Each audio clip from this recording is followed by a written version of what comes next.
the conversation around like the trans argument has obviously heated up in America recently, and over here to a lesser extent. And at the forefront of that is obviously Matt Walsh. Matt Walsh, for those of you that don't know, is the guy that created the film What is a Woman. He started that international conversation now. Everywhere you go, people will repeat that. That started with Matt Walsh, really. And I would say he has been on the front lines and completely unwavering in his position on the trans ideology and, conservatives against what's happening in America. Now, I've watched Matt Walsh's podcast. I've watched What is a Woman. I've seen the Daily Wire content. I like Brett Cooper, obviously. I watch her videos all the time. I tune into Matt Walsh every now and then, and Ben Shapiro, Michael Knowles, all those guys. And I don't think they're bad people. I just think they have their own way of thinking. It's a way of thinking that most people on the planet share. I would say that the minority, although loud, is the minority. For as much as Matt Walsh has said and done, he's never advocated for violence against any of these people. He's never advocated for anyone to be hurt. He's merely just spoke his piece from things that he believes to be true, which is a sentiment that most people share. That's why What is a Woman was such a wildly successful film. As much as I might not like certain people, for example, as you guys know, as I've said 100 times, I'm not a big fan of Ethan Klein, not a big fan of a few YouTubers, and I would never ever want for anything to happen to them physically. I would never want their families to get doxxed. I would never want their pay to be cut. I wouldn't want their channels to be removed from YouTube or demonetized, nothing like that. But as we've seen, the left, more notably the radical left, although it's getting hard to distinguish the two these days, they have basically been waging a war on Matt Walsh, and not in the same way that he's been doing it on them. His has been more going to college campuses and talking to students and giving his opinion and his side of it, and then debating the opposition and keeping it moving, and I think getting legislation passed in certain places and fighting back against certain things. It has not been radicalizing people to go and attack anyone or to, just do anything that would harm people. But what's happened recently is YouTube has demonetized Matt Walsh, so he can't make money on his YouTube channel anymore. This is basically because of the Dylan Mulvaney situation, which we're gonna hear about in a little second. I don't know if you know, but Bud Light endorsed Dylan Mulvaney and sent Dylan a lot of Bud Lights to it's basically a sponsorship deal. Okay. Did you see it? No. But why am I not surprised? Yeah, honestly, it is pretty bizarre, but do we still have a TikTok? Hi! Impressive carrying skills, right? I got some Bud Lights for us. So, I kept hearing about this thing called March Madness, and I thought we were all just having a hectic month, but it turns out it has something to do with sports. And I'm not sure exactly which sport, but either way, it's a cause to celebrate. This month, I celebrated my day 365 of womanhood, and Bud Light sent me possibly the best gift ever, a can with my face on it. Check out my Instagram story to see how you can enjoy March Madness with Bud Light and maybe win some money too. Love ya! Cheers! Go team! Whatever team you love, I love too. Okay. Love ya. Okay, break a leg. Woo! The thing is, though, is that if Dylan Mulvaney is getting a lot of attention and is popular, then what they're doing is quite clever, because it's getting people talking, it's getting it out there, it's reaching how they would want it to reach. Oh, but it backfired. It cost them millions or billions. Basically, people didn't want to buy Bud Light. Basically, Bud Light because Dylan Mulvaney promoted it. Well, the person that was in charge of Bud Light came out and said that they no longer want to have the frat, typical American stereotypical look associated with Bud Light, which is like your guys that go to parties, universities, you're at your working class man. That's the image you have when you think of Bud Light, right? That was the message that they would put across, a very almost patriotic message, which they've done again, but they endorsed Dylan whilst also shitting on their consumer base, right? So they say we want to move away from that image, and we want to be more inclusive. For a beer company to even say that is bizarre to me, but people weren't happy about it and they pushed back, and people weren't happy about it. They pushed back. Matt Walsh obviously made that scathing video about Dylan Mulvaney, where I won't repeat what he said because I think this is one of the reasons why he got demonetized, but I think it is still up on his channel. He basically just ripped into Dylan Mulvaney, said that Dylan was making a mockery of womanhood, amongst other things. So, Matt Walsh has verbally gone after these people quite aggressively, but has not explicitly called for the harm of anyone. Anyway, we're going to hear from Matt Walsh now, and he's going to explain to you some of the things that have been happening, in case you guys haven't seen it, although the video is on 500,000 views, so I'm assuming a lot of people have seen it. Well, I should have known that last week would be interesting. It began in an unusual way. On Sunday, I was leaving church with 3 of my kids in tow, and as I was walking towards the car, I heard someone shout my name from behind me, and I get flagged down by fans on the way out of church pretty frequently, as you might expect. The church-going crowd is my core demographic, so I didn't think it was anything, out of the ordinary. And the guy ran up, shook my hand, started making friendly small talk, but then his tone changed suddenly, and he told me that actually he thinks that my work has a terrible impact on the world. He said that this church, the one we just came out of, is a place of love, not hate, and I'm not welcome there. Now, I responded in no uncertain terms that he can't speak to me that way in front of my children and that he should be ashamed of himself. He turned around and walked hurriedly away, and that was the end of the conversation. Now, I hoped that my kids who were standing there hadn't been paying attention maybe, and maybe didn't realize what the guy said to me. I was hoping perhaps it didn't register on them. But when we got to the car, my son started to cry, and he asked me why that mean man said those things. And I explained to him that there are people in this world who don't like it when you speak the truth and when you try to do what's right. Their hearts are shrouded in darkness and they hate the light, just as the Bible says. Now, I tried to act unfazed for the sake of my kids, but the truth is that I was extremely angry. I don't care what you say about me or to me, but you've crossed a line when you make my boy cry. But it was an important lesson for him to learn and for me to relearn in preparation for the week ahead. So on Monday afternoon, I was informed that YouTube was demonetizing my channel. And this was the first step towards a possible permanent demonetization or banishment from the platform entirely. YouTube keeps its rules intentionally vague. That's the way they play the game. They'll penalize you for violating their policies, and yet they won't explain exactly what their policies are. Yeah, YouTube does that all the time. The Fresh and Fit video we put up got demonetized. Yeah, I saw that. And I requested review and they never gave a review. I was just like, and sometimes we put a video up where we do swear in them and it's fine, no problem. And then sometimes we'll put it up and we're not allowed to, we get ad sustainability or whatever it says, that yellow symbol. So they do keep their guidelines very, very vague. So at any point you can get in big trouble because they're constantly changing them, but we don't know what they're changing them to. They become more strict.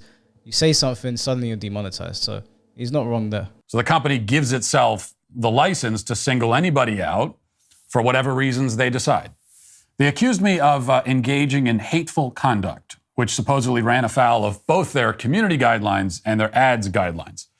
They already took the step of deleting a number of my offending episodes, which are gone now from YouTube, which is something that, again, they did on their own.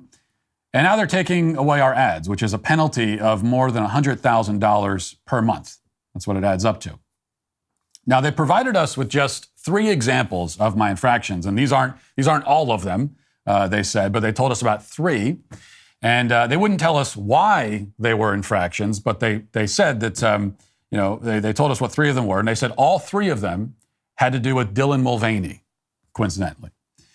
And they all seem to involve the crime of quote-unquote misgendering. So, for example, one of the violations occurred when I referred to Mulvaney as a, quote, guy. That was a violation. And what you should know is that we were not flagged by the algorithm. Okay, it's not one of those algorithmic glitches. And this does not appear to be some low-level decision at the company either. Yet, a path to remonetization is available. It seems that we can get back into YouTube's good graces, get our monetization back by simply respecting preferred pronouns and refraining from offering any meaningful critiques of gender ideology. In other words, all I have to do to get all that back is forfeit my integrity and betray all of my deepest held principles. That's it. Don't you think that's kind of messed up? It is. It just goes back to the whole concept of a lot of things that keep happening these days. If you say the wrong thing, then, you know, for example, kids getting kicked out of classes, or kids getting excluded, or people losing their jobs. Like, it's compelled speech. You're forcing people to speak how you want them to speak. And if you do that for long enough, you'll change the way they think. They know what they're doing. You can't say what you want to say. You either say what is politically correct, which is not how it used to be. We used to be able to believe what we wanted to believe. And can you imagine there was a platform that didn't allow Dylan to use Dylan's preferred pronouns? And so they demonetized Dylan because Dylan's saying she. It's just like, you're really going to take away someone's money because they don't want to use someone's preferred pronouns?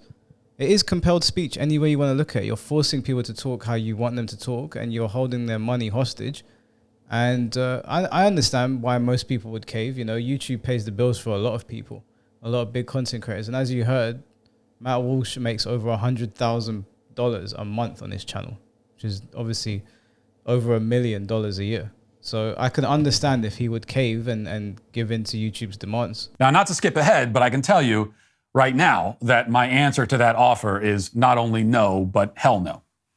The next day, shortly after I finished eating dinner with my family, I noticed that my Twitter account had been logged out on my computer. And I tried to log back in, but the password didn't work, and that's when I knew that I was hacked. So I grabbed my phone to call my team about it, but my phone had stopped working at the precise moment when the Twitter hack happened, and that's when I knew that the hack went far beyond Twitter. As we would soon find out, the hacker had pulled off a maneuver known as SIM swapping, and that's a thing where the targets, you know, the person who's being targeted, your phone number is transferred over to a SIM card that the hacker controls. And once they have your number and your SIM card, they can access almost anything. And this hacker did. He got into my text messages, my DMs, my emails, everything. Leftists and trans activists were giddy. They were cheering on the attack. They begged for my private messages to be released. They said that I deserved to be the victim of this federal crime. At least one journalist openly solicited my stolen information, put out his email address, and asked for my stolen DMs and my stolen information to be sent to him, to be emailed to him. The hacker then did an interview with this same journalist who works for the publication Wired. The hacker apparently showed the journalist my tax documents, showed him some of my pictures, some of my old emails. The article directly quotes one of my private emails, though it contained nothing salacious or even mildly interesting. In fact, it was a friendly exchange I had with Steven Crowder 10 years ago. And this made it into the Wired article for some reason. This is crazy. This is outrageous. This is actually disgusting. Like, this is actually mad. Someone hacked his phone, took all his shit. I don't know. I mean, I don't know what Matt Walsh had on there. He doesn't strike me as the kind of guy that would have anything mad on his phone. But you never know. People have their skeletons, and they have the right to have their skeletons. Still, that's your private stuff. Like, I would hate for anyone to see what was on my phone. Oh, yeah? Anyone. Like, I've got so much stuff on there. And it's just, I don't like invasion of privacy. But that is where things are going. You know, like people are getting more sophisticated with hacking and whatnot. And so I understand why people constantly, like, I've got a friend, they don't have any WhatsApp messages on their phone. Every night they remove everything. Everything's gone, unless it's obviously something important. Yeah, I know a lot of people that delete everything as it goes along. Yeah. And I know somebody who has a very, very big podcast that is not even related to anything political, and they delete all their stuff because they are worried about a hacker getting their stuff and basically bearing it to everybody. It is shameful and spineless and disgusting to not only hack into someone's phone and look at all of their private stuff like that when they're not some like pedophile, criminal or anything that you need to get information on. It's just a guy with his views who has garnered a lot of support because most people share his views. And then you send it to a publication. That is madness. All because you don't like what he said. The only interesting revelation in the article is that the hacker says that he had help in pulling off this hack from an unspecified, quote unquote, insider. And we have independently, as we've been tracking this down, we've independently found other evidence which also points in that direction, that there was help from an insider. However exactly he did it and whoever helped him, and we will find all this out, I promise you, it resulted in something much worse than the mere headache of somebody posting dumb tweets from my account. This was a total violation of our privacy, and if I'm being completely honest with you, it was one of the worst things that my family has ever experienced. I didn't sleep that night. I was up with our security team, our tech guys, lawyers, trying to put out a dozen fires all at once. Through the following day, we had people on the phone with Microsoft, Apple, Google, Twitter, my cell phone carrier, the FBI, local law enforcement, etc. It was a nightmare, even with all these resources available to me. The fact that we can just get on the phone with all these different companies and try to solve this problem, even with that, it's a nightmare. I can't imagine what this kind of attack is like for people who aren't so fortunate. You know, if you're stuck in a situation where all you can do is call 1-800 numbers, then that's going to make it all the worse. On Wednesday, with no sleep, I flew to the University of Iowa to deliver a speech in front of what turned out to be a massive sold-out crowd, a lot of energy in the room, which gave me enough of a boost to get through the event without passing out on stage or, descending into incoherent Joe Biden mumbles. Outside, there were throngs of protesters taking to the streets. They were stopping traffic. They were blocking the exits out of the event. They also dumped thousands of marbles in the hallway outside of the auditorium where the event was taking place in hopes of, making people slip and fall and causing serious injury to hundreds of people as they're walking out. This is ridiculous. This is like an episode of Looney Tunes. You can't even go and speak to people. You're so afraid of what this man is going to say because you don't really have anything to rebut that you pour marbles all over the floor and barricade the road so he can't get in. What the hell is going on here? I don't think there is a person alive that I would stop from talking to me because I was worried that they were going to absolutely crush me and make me feel worthless. People are dramatic. It's just ridiculous, man. Like, if you really think Matt Walsh is wrong, then just debate him. He's not the kind of guy that turns down debates. He goes to campuses. People are afraid to do that, though, because they know he will smoke them. Yeah. They'll get cooked. I did watch him in the most recent one. He looked flustered in the most recent one, but now it makes sense because he hadn't slept because his account had been hacked. He's been demonetized. When I saw him, I was like, his hair was all over the place and shit, and he didn't look like he was answering. Because the one that we watched before that, where he spoke to the EMT, they got cooked. That clip went viral. Everyone's seen it now. Recently, he did look disheveled, and now obviously we know why, because his life has been turned upside down merely because he wants to talk to people and potentially save people from something that can cause serious harm. Fortunately, that plan failed. So to summarize, it was a difficult week, but also fully in keeping with my experience over the past year or more. Especially since my film, What is a Woman, came out, we have been doxxed, threatened, stalked, harassed, almost constantly. The threats became severe and frequent enough shortly after the film came out to necessitate 24-hour armed security in our home. Last night, there was a Reddit post which went viral from somebody calling me a homophobic Nazi and saying that I should be murdered. The poster said that he's, quote, tired of me getting away with this. And when he says getting away with it, what he's talking about is that I'm getting away with expressing my beliefs openly. He's tired of that. And he said that there needs to be consequences, quote unquote. The consequences, he specifies, should involve me being bludgeoned to death with a baseball bat. And the thing is that this is not the sentiment of just one random weirdo on Reddit. In fact, somebody posted something similar to Twitter a few weeks ago saying that I should be tortured and killed, and it got tens of thousands of likes and thousands of supportive comments. This guy is in serious danger. He is, and his family's in danger as well. That's what I'm saying. He's got a family and kids. This is not good. If you're somebody that disagrees with Matt Walsh, because obviously he is I guess he's at the forefront of this culture battle, then just disagree with him. Like, you don't have to stoop to this level. I actually do think he's in serious danger. I fear for his 6 kids and his wife and him and people around him, because we've seen people killed for far less. I don't know how he's going to navigate this, because knowing Matt Walsh, he's not going to back down. Yeah. I've never seen somebody more stubborn. You know, that I read this Captain America quote. It's as true as humanly possible with Matt Walsh. And it was something like, when the whole world tells you to move, you plant your feet in the ground like a tree and you make them go around you. That is Matt Walsh.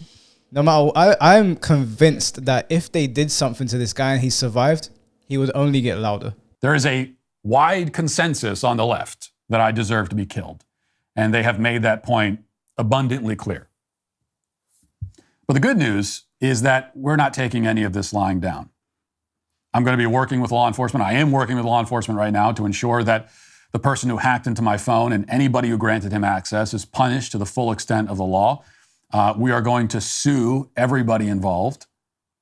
I can't say much more about it right now, except that many different wheels are currently in motion. And if the people who did this aren't nervous right now, they should be. On the YouTube front, as long as they make affirmation of gender ideology a prerequisite for posting my show on the platform, I will not post my show on the platform. But I also will not allow myself to be banished into obscurity off to some internet ghetto where nobody will find my content. You see, big tech, this is the choice they want us to make. They want me either to surrender my principles or become irrelevant. And they'll be happy with whichever of those two options I choose. Either one, fine with them. Which is why I choose neither. If this is his source of income as well, he can't choose either. Well, I mean, there are alternatives now. Rumble does exist. They do pay a lot of money. I think they paid Steven Crowder recently a ton of money. Spotify exists. They own Joe Rogan's podcast. Twitter's there. There are alternatives. Obviously, he is owned by the Daily Wire network. They pay him as well, and you can watch his content on there. Does this not sound like fascism to you? This is suppression of opposition. That is one of the markers of fascism. Yeah, because if this was happening to someone else, it would be a whole completely different story. Yeah, no, this isn't right. Like, let's say this whole situation was happening to Dylan Mulvaney. All hell would break loose. Of course. Like this, as much as we might not agree with what Dylan says, and trust me, we don't, as much as I might not agree with people like Jeffrey Marsh or other people in that space, doing this to somebody is really messed up. And this is peddling fascism. Suppression of opposition is one of the markers, one of the defining markers of fascism. I don't know how else to really put it. I mean, it's not enough that you dox the guy, that you threaten to murder him, that you dox his children, his wife, that you take away his money, that you try to stop him from going to college campuses in a country that is supposed to be free. Doesn't sound very free to me. Instead, starting today, we're going to make this show available to everyone for free on the Daily Wire. It'll also be available on Rumble, Apple Podcasts, Spotify, all the other places you normally get your podcasts. And we're trying something new as well. Starting today, every episode of the show will also be posted in full on Twitter, which is now the most powerful free speech platform in the world. And it seems like the place where this show belongs. If you follow our channel on YouTube, you can still find plenty of content that we'll make specially for you. We'll still post clips from the show so we can reach new audiences with our message. But we're not going to give YouTube our full show so long as the situation remains as it is. The point is that we're not going to capitulate, but we also aren't going to scale down and become obsolete. Instead, we're going to be bigger. We're going to be more innovative. We're going to reach more people in more ways on more platforms. That's our response. And this is just the beginning. I'll have more to announce soon. Also, we've been talking with Congress. YouTube shouldn't be allowed legally to hold its users to standards of conduct that it refuses to properly explain. It's not just, this is what people need to understand, it's not just that they target conservative voices, which they do, and that's bad enough on its own, but that they do it in this incredibly underhanded way with intentionally ambiguous rules that are enforced unevenly according to their opaque policies that they often seem to be making up as they go along. The only way this changes is if the people running YouTube experience a sudden and mysterious bout of integrity, or if the law forces it to change. And I'm not betting on the former, so instead I'll fight for the latter, and I will take the fight all the way to Capitol Hill.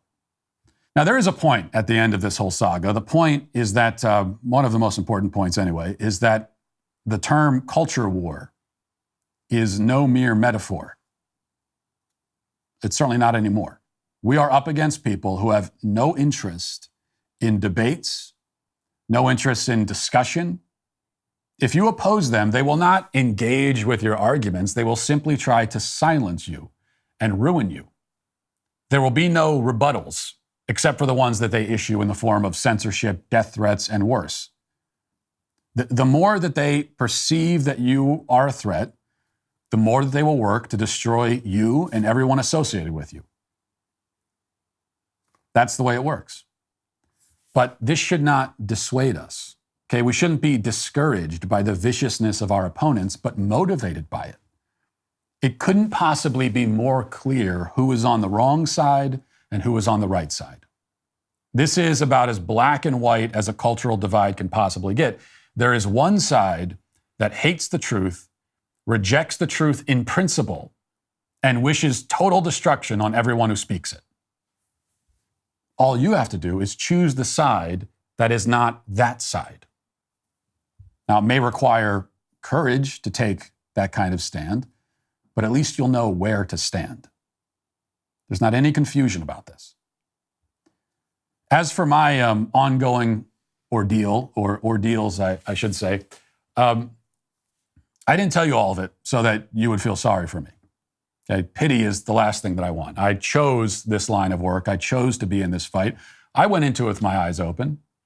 Okay, I knew what I was getting into. I may get hit with a curveball on occasion. I may be introduced to new concepts like SIM swapping, for example.